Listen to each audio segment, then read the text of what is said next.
আসসালামু আলাইকুম। আমি ডাক্তার ইয়াসের মোহাম্মদ ফারুক, প্রিভেন্টিভ মেডিসিন এবং ফ্যামিলি মেডিসিন স্পেশালিস্ট। স্বাস্থ্য হেলথ টিপস চ্যানেলের পক্ষ থেকে সবাইকে সাদর আমন্ত্রণ জানাচ্ছি। বাতের ব্যথা, এই ব্যথায় ভোগেন না এমন লোক খুব কমই পাওয়া যায়।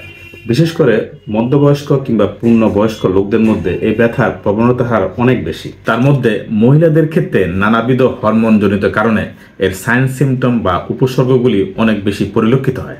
যাই হোক, প্রিয় ভিউয়ার্স, গাউট বা বাতের ব্যথা আসলে কি এবং কিভাবে এটা সৃষ্টি হয়? এটা একটা আর্থ্রাইটিক কন্ডিশন যা বিভিন্ন জয়েন্টস বা গিটগুলোতে ফোলাভাব, প্রদাহ এবং প্রচণ্ড রকমের ব্যথা সৃষ্টি করে। এটা আসলে কখন ঘটে? যখন রক্তে ইউরিক অ্যাসিডের পরিমাণ খুব বেশি থাকে এবং জয়েন্টসগুলোতে ইউরিক অ্যাসিড ক্রিস্টাল বা স্ফটিক তৈরি করে। আর এই ইউরিক অ্যাসিড কোত্থেকে আসে? বডিতে পিউরিন ভেঙে রাসায়নিক প্রক্রিয়ায় ইউরিক অ্যাসিড তৈরি হয়।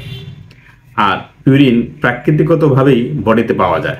প্রিয় ভিউয়ার্স, ইউরিক অ্যাসিডের বৃদ্ধি এবং বডিতে এর ছড়িয়ে পড়ার ঝুঁকি কমাতে গাউট ডায়েটে পিউরিন সমৃদ্ধ খাবার সীমিত করা উচিত।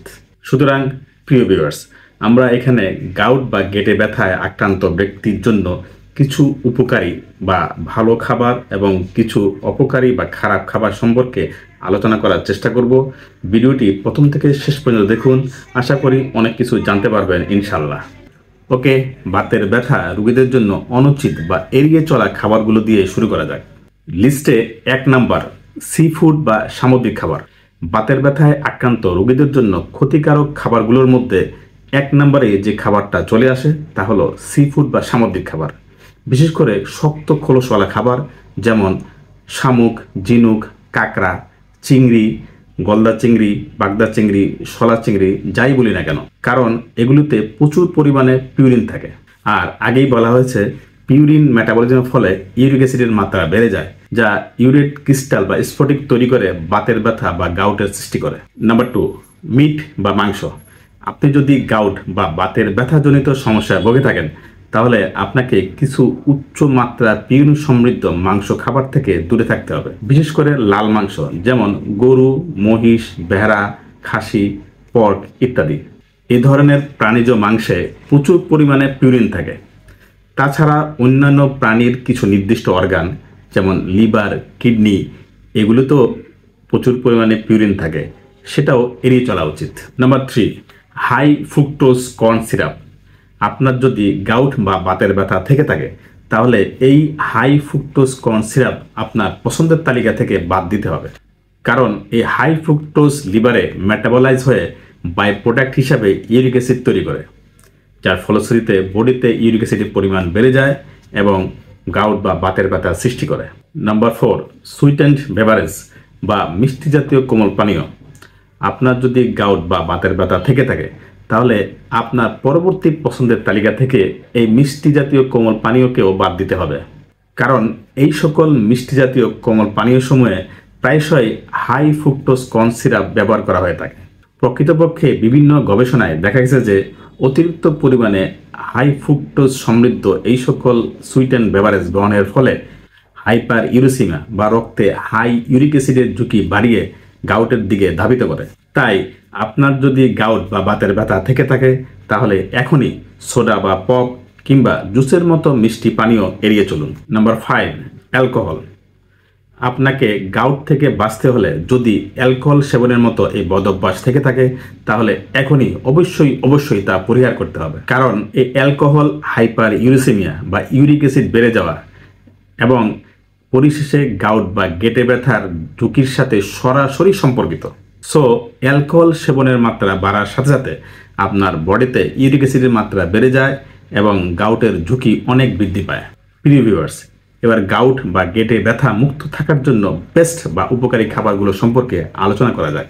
কিছু খাবার এবং পানীয় সম্পর্কে এখানে আলোচনা করা হবে, যা কন্টিনিউ করার জন্য পরামর্শ দেওয়া হয়ে থাকে, কারণ এতে পিউরিনের মাত্রা কম থাকে, যার ফলে গাউটের ঝুঁকিও কমে যায়। নাম্বার 1, ফ্রুটস বা ফল। অনেক ফলের মধ্যেই পিউরিনের পরিমাণ কম থাকে, তবে এতে ফ্রুক্টোজও থাকে, যা ইউরিক অ্যাসিড স্বল্প মাত্রায় বাড়াতে পারে। এখন আপনার মনে প্রশ্ন আসতে পারে, ফ্রুক্টোজ তো ইউরিক অ্যাসিডের পরিমাণ বাড়ায়, তাহলে কেন? কিন্তু আসলে এমনটি ঘটে না। কারণ ফলের মধ্যকার ফ্রুক্টোজে অ্যাকচুয়ালি হাইপার ইউরেসিমিয়া বা ইউরিক অ্যাসিডের মাত্রা বৃদ্ধির সম্ভাবনা খুব কম থাকে। অপরপক্ষে হাই ফ্রুক্টোজ কর্ন সিরাপে উচ্চ মাত্রার ফ্রুক্টোজ অল্প সময়ের মধ্যেই ইউরিক অ্যাসিডের পরিমাণ বাড়িয়ে দেয়। সব ফলের মধ্য থেকে একটা ফলের কথা বিশেষভাবে উল্লেখ করতে চাই, আর তা হলো চেরি, যা গাউট নিরাময়ের জন্য খুবই উপকারী। Number 2, vegetables. শাকসবজি হলো আরেকটা গ্রুপের খাবার যা আপনার গাউট হলে খাওয়া সবচেয়ে ভালো, কারণ সবজিতে পিউরিনের মাত্রা কম থাকে। তবে কিছু সবজি যেমন ফুলকপি এবং অ্যাসপারাগাসে উচ্চ মাত্রার পিউরিন থাকে, কিন্তু তা যে গাউট অ্যাটাকের ঝুঁকি খুব বেশি বাড়ায় এমনটি নয়।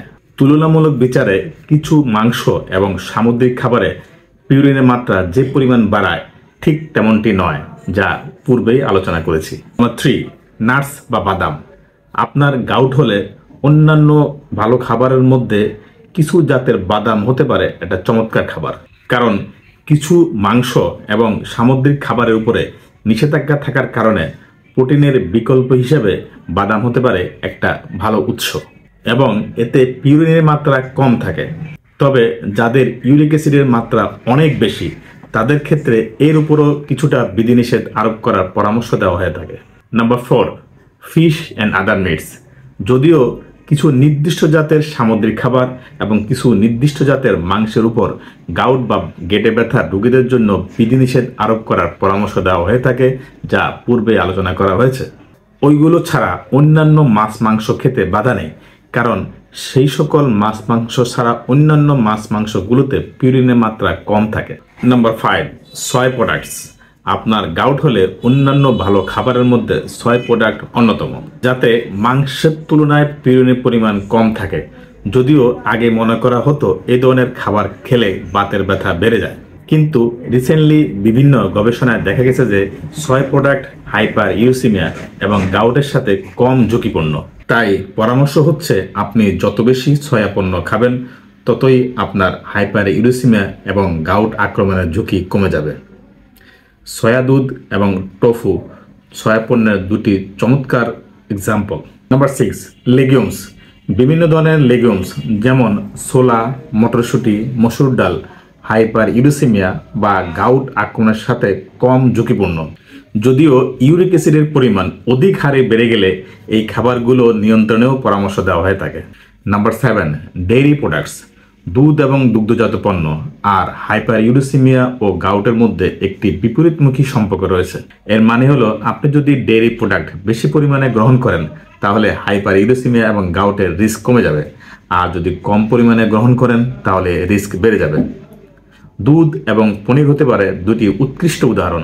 প্রিয় ভিউয়ার্স, আশা করি আপনি ভিডিওটি পছন্দ করবেন।